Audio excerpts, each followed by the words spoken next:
दिवाली का दिन, खुशियों का त्योहार। लेकिन इस बार वसु और देव के जीवन में ये दिन रोशनी नहीं बल्कि एक ऐसे रहस्य की आग लेकर आएगा जो सब कुछ जला सकता है। क्या वाकई गृह प्रवेश होगा या सब कुछ खत्म हो जाएगा एक झटके में? आइए जानते हैं इस कहानी का पहला हिस्सा। वसु खिड़की के पास खड़ी थी, उसकी आंखों में हल्की चमक थी पर चेहरे पर चिंता की लकीरें साफ झलक रही थी। दिवाली आने में बस कुछ दिन बाकी थे और उसके दिल में एक ही ख्वाहिश थी कि इस बार मेरा गृह प्रवेश हो जाए बस। देव धीरे से कमरे में आया और बोला, क्या सोच रही हो वसु? वसु ने हल्की मुस्कान के साथ कहा, सोच रही हूं कि अगर इस दिवाली मेरा गृह प्रवेश हो जाए तो सब कुछ ठीक हो जाएगा। देव ने उसकी आंखों में देखा। हाँ वसु, होगा, इस बार जरूर होगा। लेकिन मन के किसी कोने में उसे भी डर था। वो जानता था कि अगर सच्चाई बाहर आ गई तो सब कुछ खत्म हो जाएगा, वसु का सपना, उनका रिश्ता, सब कुछ। उधर हवेली में नंदिनी अपने कमरे में बेचैनी से टहल रही थी। उसके मन में सवालों का तूफान मचा था। वो मासा के पास गई और बोली, मासा, आप तो कह रही थी कि मेरी शादी देवजी से करवाएंगी, लेकिन ये वसु और देव के बीच क्या चल रहा है? मासा थोड़ी देर चुप रही, फिर बोली, नंदिनी, तुम जो देख रही हो वो बस दिखावा है, देव तुम्हारा ही है। लेकिन नंदिनी को यकीन नहीं हुआ। उसके दिल में शक गहराता जा रहा था। उसी वक्त हवेली में एक और बड़ा मोड़ आया, करणवीर सिंह का आगमन। वो हाथ में एक लिफाफा लिए हवेली पहुंचा और वसु से बोला, मैडम, ये कोरियर आपके लिए है। वसु ने कहा, गार्ड को दे दीजिए, मैं उनसे ले लूंगी। लेकिन करणवीर ने कहा, नहीं, ये मैं आपको ही दूंगा। जैसे ही वसु लिफाफा लेने आई, उसने उसका हाथ पकड़ लिया। वसु चौंक गई, ये क्या कर रहे हैं आप? करणवीर मुस्कुराया, बस चलिए, मेरे साथ थोड़ी बात करनी है। वो उसे जबरदस्ती कोर्ट पहुंच गया। वहां देव पहले से मौजूद था। वसु ने हैरान होकर पूछा, देव, ये सब क्या है? देव ने कहा, करणवीर चाहता है कि हमारा डिवोर्स हो जाए। उसने जबरदस्ती फाइल तैयार करवाई है। वसु के पैरों तले जमीन खिसक गई। वकील सवाल पूछ रहा था और करणवीर हर सवाल पर भड़क रहा था। चुप रहो, वो चिल्लाया और गुस्से में ट्रॉफी उठाकर वकील के सिर पर मार दी। खून बह निकला। सब लोग घबरा गए। देव से रहा नहीं गया, उसने एक जोरदार थप्पड़ जड़ दिया करणवीर को। बस, बहुत हो गया। वसु के आंखों में आंसू थे। वो साइन करने के अलावा कुछ नहीं कर सकी। दोनों ने कागजों पर साइन किए और चुपचाप बाहर आ गए। बाहर निकलते ही देव ने वसु को गले लगाया। अब सब ठीक होगा वसु, मैं हूं ना? लेकिन तभी करणवीर की आवाज गूंजी, कुंवर सा, अगर मेरी बहन को धोखा दिया तो मैं तुम्हें नहीं छोड़ूंगा। 22 साल से वो मुझे राखी बांधती है, उस राखी की कसम है मुझे। देव ने बिना जवाब दिए वसु को ऑटो में बिठाया और कहा, जाओ घर, मैं आता हूं। रास्ते में वसु सोचती रही, क्या सच में अब सब ठीक हो जाएगा या ये सन्नाटा किसी तूफान की आहट है? देव जब घर पहुंचा तो बाबा से बोला, बाबा, वसु चाहती है कि उसका गृह प्रवेश दिवाली के दिन हो। बाबा ने मुस्कुराकर कहा, हाँ बेटा, वही शुभ दिन है। लेकिन तभी वसु ने कहा, अगर मासा को पता चल गया तो? वो तो नंदिनी से तुम्हारी शादी करवाना चाहती हैं। देव ने कहा, तुम चिंता मत करो, सब ठीक होगा। लेकिन उन्हें नहीं पता था, ये बातचीत कोई और भी सुन रहा था। दूर खड़ी नंदिनी सब कुछ सुन चुकी थी। तो दोस्तों, कहानी अब एक बहुत बड़े मोड़ पर पहुंच गई है। क्या दिवाली वसु की जिंदगी में खुशियां लाएगी या बर्बादी? कमेंट में बताइए, आप किसे सही मानते हैं, वसु या नंदिनी को? अगर आपको कहानी पसंद आ रही है तो लाइक करें, शेयर करें और आगे की कहानी के लिए सब्सक्राइब करना मत भूलें। रात का समय था। हवेली में हर कोने में सन्नाटा पसरा हुआ था। बाहर से आती ठंडी हवा खिड़कियों को हल्का हल्का हिला रही थी। लेकिन इस सन्नाटे में भी एक तूफान उठ चुका था, नंदिनी के दिल में। वो अपने कमरे में बैठी थी और बार बार देव और वसु की बातें याद कर रही थी। तो ये सब चाल थी, मुझे बेवकूफ बनाया गया, उसने खुद से बड़बड़ाते हुए कहा। फिर उसने मोबाइल उठाया और चंद्रिका को कॉल किया। दीदी, आपको एक बात बतानी है, वो वसु और देव। क्या हुआ नंदिनी, तुम इतना परेशान क्यों लग रही हो? वो दोनों नकली शादी कर रहे हैं दीदी, सब कुछ दिखावा है। चंद्रिका ने कुछ पल चुप रहकर कहा, नंदिनी, तुम जो कह रही हो उसका सबूत है? हाँ दीदी, मैंने सब अपनी आंखों से देखा है। ठीक है नंदिनी, धीमे स्वर में चंद्रिका ने कहा, अब वक्त आ गया है सच्चाई सबके सामने लाने का। इधर वसु रसोई में बैठी थी, हाथों में दिए सजा रही थी, लेकिन मन में भारीपन था।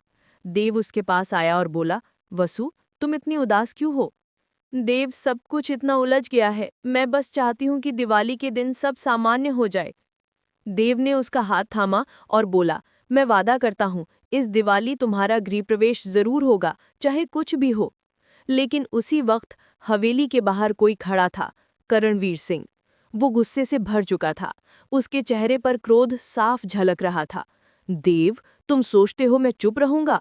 अब देखना मैं कैसे तुम्हारी दिवाली अंधेरी बना देता हूँ। उसने फोन निकाला और किसी को कॉल किया। तैयारी कर लो, मुझे देव और वसु की नकली शादी का सबूत चाहिए। अगले दिन हवेली में सब तैयारियों में लगे थे।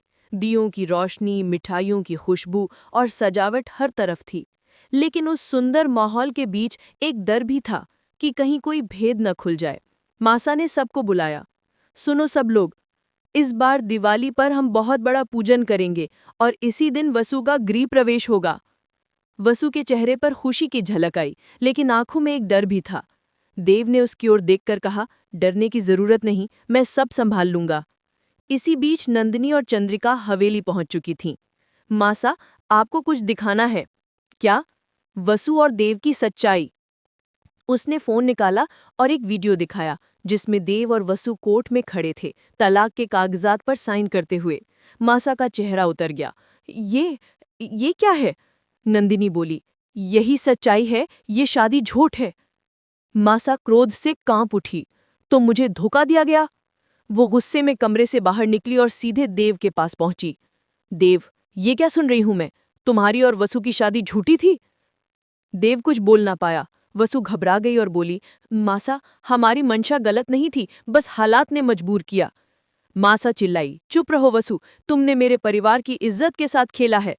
सभी लोग वहां जमा हो गए, माहौल भारी हो चुका था। तभी चंद्रिका बोली, मासा, अगर आप चाहें तो मैं सबूत दे सकती हूँ। वो लिफाफा निकालती है जिसमें कोर्ट के पेपर्स थे। देव ने उन्हें देखा और बोला, हाँ ये सच है, लेकिन हमारी नीयत साफ थी, हमने किसी को धोखा देने की कोशिश नहीं की। मासा बोली, तुम दोनों ने दिवाली जैसे पवित्र दिन को भी अपने झूठ से गंदा कर दिया। वसु रो पड़ी, मासा, मैंने बस अपने घर की तलाश की थी, एक ऐसी जगह जहां मुझे अपनापन मिले। देव ने कहा, अगर गलती मेरी है तो सजा भी मुझे ही मिलनी चाहिए। मासा बोली, तुम दोनों को हवेली से बाहर निकाल दिया जाएगा, आज से इस घर में तुम्हारा कोई हक नहीं। देव ने वसु का हाथ थामा और दोनों बाहर निकलने लगे। लेकिन तभी बाबा ने आवाज दी, रुको। सब चुप हो गए। बाबा बोले, मासा, गलती इन बच्चों की नहीं, किस्मत की है। दिवाली माफ करने का दिन है, तो क्या हम नफरत का दिया जलाएंगे? मासा चुप रह गई, लेकिन उसकी आंखों में अब भी गुस्सा था। देव और वसु ने बाबा के पैर छुए और बाहर निकलने लगे। नंदिनी ने मुस्कुराते हुए कहा, अब तो राह साफ हो गई, देव मेरा होगा। लेकिन उसे नहीं पता था कि कहानी यहीं खत्म नहीं हुई, असली तूफान तो अभी बाकी था। Emoji call to action. दोस्तों, अब कहानी एक बहुत ही भावनात्मक मोड़ पर है। क्या बाबा देव और वसु को वापस घर में लाएंगे? क्या नंदिनी और चंद्रिका की साजिश कामयाब होगी? कमेंट में बताइए, आप किसका साथ देंगे, वसु और देव या नंदिनी और मासा?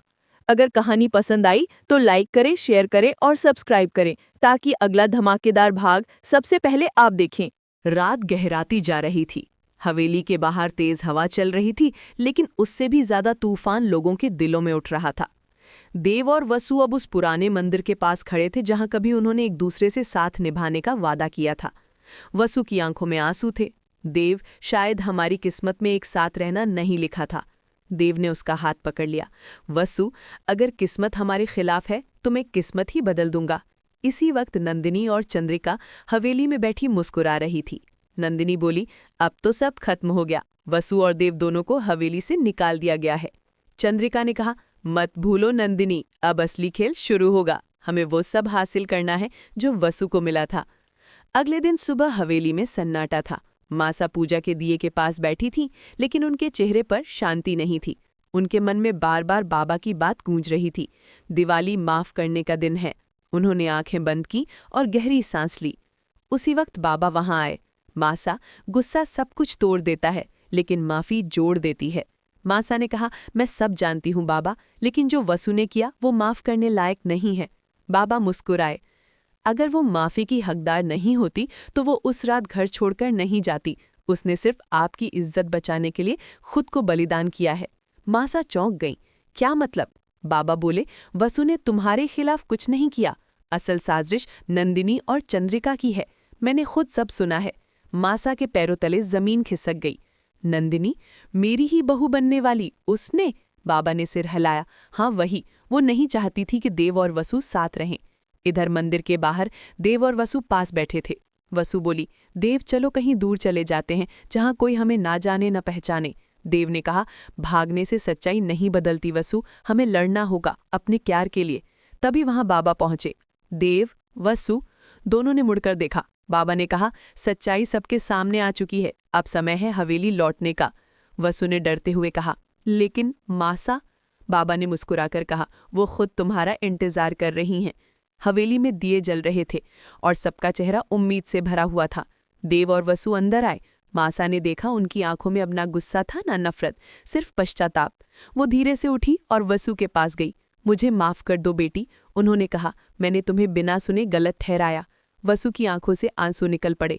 नहीं मासा, गलती मेरी भी थी, मुझे भी आपको सच पहले ही बता देना चाहिए था। मासा ने उसके सिर पर हाथ रखा। अब कोई बात नहीं, इस दिवाली मेरा घर सच में रोशनी से भर गया है। लेकिन तभी बाहर से आवाज आई, इतनी जल्दी खुश मत हो वसु। सबने मुड़कर देखा। वो नंदिनी थी, क्रोध से भरी हुई। तुमने मेरा सब कुछ छीन लिया। देव, तुम मेरे होने वाले पति थे। देव बोला, नंदिनी तुम कभी मुझे समझ नहीं पाई, प्यार जबरदस्ती नहीं होता। नंदिनी चिल्लाई, अगर मैं तुम्हें नहीं पा सकी तो तुम्हें किसी और को भी नहीं मिलने दूंगी। उसने दीपक की लौ को गिराने की कोशिश की, लेकिन तभी वसु ने दौड़कर उसका हाथ पकड़ लिया। नंदिनी, ये क्या कर रही हो? ये दिवाली है, विनाश की नहीं, प्रकाश की रात है। नंदिनी रो पड़ी। मुझे माफ कर दो वसु, मैं नफरत में अंधी हो गई थी। वसु ने उसे गले लगा लिया। माफी मांगने वाली हमेशा बड़ी होती है। हवेली के हर कोने में अब खुशियां थीं। मासा ने कहा, आज से ये घर तुम्हारा है वसु, और ये गृह प्रवेश अब सच्चे अर्थों में होगा। वसु ने दिया उठाया, देव के साथ हवेली में कदम रखा। फूलों की बारिश हुई और सबने मिलकर कहा, शुभ दीपावली। देव ने मुस्कुराकर कहा, वसु, अब हमारी जिंदगी की असली शुरुआत हुई है। वसु ने उसकी ओर देखा। हाँ देव, अब कोई साजिश नहीं, सिर्फ प्यार। कहानी यहीं खत्म नहीं हुई। उस रात जब सब सो गए थे तो देव ने आसमान की ओर देखा और कहा, कभी कभी सच्चाई तक पहुंचने के लिए अंधेरे से गुजरना पड़ता है। वसु ने उसका हाथ थामा, लेकिन जब साथ तुम्हारा हो तो अंधेरा भी रोशनी जैसा लगता है। दोनों ने आसमान में चमकते दियों को देखा। हर दिया उनकी मेहनत, विश्वास और सच्चे प्यार की कहानी कह रहा था। स्टोरी का संदेश ये है कि सच्चाई देर से सही लेकिन जीतती जरूर है। प्यार, माफी और विश्वास, यही 3 बातें हर रिश्ते की नींव होती हैं। कॉल टू एक्शन ये है कि अगर आपको देव और वसु की ये दिल छू लेने वाली कहानी पसंद आई हो तो इसे लाइक करें, शेयर करें और सब्सक्राइब करें, ताकि आपको अगला भावनात्मक एपिसोड सबसे पहले मिले। कमेंट में बताएं, क्या आपने भी कभी माफी देकर किसी का दिल जीता है? धन्यवाद।